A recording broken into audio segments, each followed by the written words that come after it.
നമസ്കാരം, എല്ലാവർക്കും school tutor YouTube ചാനലിൻ്റെ പുതിയൊരു വീഡിയോയിലേക്ക് ഹൃദ്യമായ സ്വാഗതം. ഈ ഒരു നിമിഷത്തിലെ ഏറ്റവും പ്രധാനപ്പെട്ട ഏറ്റവും സുപ്രധാനമായ ചില വാർത്തകളാണ് ഇപ്പോൾ നിങ്ങളുമായിട്ട് പങ്കുവയ്ക്കാനുള്ളത്. നാളത്തെ അവധി അറിയിപ്പിലേക്ക് തന്നെയാണ് നമ്മൾ കടക്കുന്നത്. ഏറ്റവും പ്രധാനപ്പെട്ട ഏറ്റവും സുപ്രധാനമായ ചില വാർത്തകൾ ഇപ്പോൾ പുറത്തു വരികയാണ്. അപ്പോൾ നേരെ നമുക്ക് ഈ വീഡിയോയിലേക്ക് തന്നെ കിടക്കാം. അതിനു മുമ്പ് ആദ്യമായിട്ട് കാണുന്നവരുണ്ടെങ്കിൽ തീർച്ചയായും ഈ ഒരു ചാനൽ ഇപ്പോൾ തന്നെ നിങ്ങൾ സബ്സ്ക്രൈബ് ചെയ്തേക്കാം. ഈ വീഡിയോ ഒന്ന് ലൈക്ക് അടിക്കാൻ, നിങ്ങളുടെ കൂട്ടുകാർക്കായി ഈ വീഡിയോ ഒന്ന് ഷെയർ ചെയ്ത് കൊടുക്കാനും കൂടി പ്രത്യേകം ശ്രദ്ധിക്കാം. കനത്ത മഴയെ തുടർന്ന് വിവിധ ജില്ലകളിൽ ഇപ്പോൾ അവധി പ്രഖ്യാപിച്ചിരിക്കുകയാണ്. ഏതൊക്കെ ജില്ലകളാണ് എന്ന് നമുക്ക് വിശദമായിട്ട് നോക്കാം. കനത്ത മഴ 5 ജില്ലകളിലെ വിദ്യാഭ്യാസ സ്ഥാപനങ്ങൾക്ക് നാളെ അവധി. കാസർഗോഡ് കോളേജുകൾക്ക് അവധി ഇല്ല എന്നുള്ളതാണ് ഏറ്റവും പ്രധാനപ്പെട്ട കാര്യം. സംസ്ഥാനത്തിൻ്റെ വിവിധ ഭാഗങ്ങളിൽ കനത്ത മഴ തുടരുന്ന സാഹചര്യത്തിൽ 5 ജില്ലകളിലെ വിദ്യാഭ്യാസ സ്ഥാപനങ്ങൾക്ക് കളക്ടർമാർ അവധി പ്രഖ്യാപിച്ചു.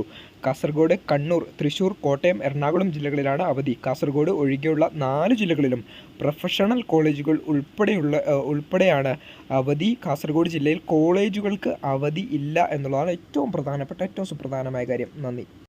അതോടൊപ്പം തന്നെ ഇപ്പോൾ വന്നിരിക്കുന്ന വളരെ പ്രധാനപ്പെട്ട ഒരു അവധി അറിയിപ്പിലേക്ക് കൂടി നമ്മൾ കടക്കുകയാണ്. ഇപ്പോൾ ഇടുക്കി ജില്ലയിൽ കൂടി അവധി പ്രഖ്യാപിച്ചിരിക്കുകയാണ്. ഇടുക്കി ജില്ലയിലെ അങ്കണവാടികൾ, നഴ്സറികൾ, കേന്ദ്രീയ വിദ്യാലയങ്ങൾ, CBSE, ICSE സ്കൂളുകൾ, പ്രൊഫഷണൽ കോളേജുകൾ ഉൾപ്പെടെയുള്ള എല്ലാ വിദ്യാഭ്യാസ സ്ഥാപനങ്ങൾക്കും 5/7/2023 തീയതിയിൽ അവധി പ്രഖ്യാപിക്കുന്നു. മുഴുവൻ വിദ്യാർത്ഥികളും താമസിച്ചു പഠിക്കുന്ന റെസിഡൻഷ്യൽ വിദ്യാഭ്യാസ സ്ഥാപനങ്ങൾക്ക് അല്ലെങ്കിൽ കോഴ്സുകൾക്ക് അവധി ബാധകമായിരിക്കില്ല. മുൻകൂട്ടി നിശ്ചയിച്ച പരീക്ഷകൾക്കും ഇൻ്റർവ്യൂകൾക്കും മാറ്റമുണ്ടായിരിക്കുന്നതല്ല എന്നാണ് ഇപ്പോൾ ഇടുക്കി ജില്ലയിൽ നിന്ന് അറിയുന്നത്. നന്ദി.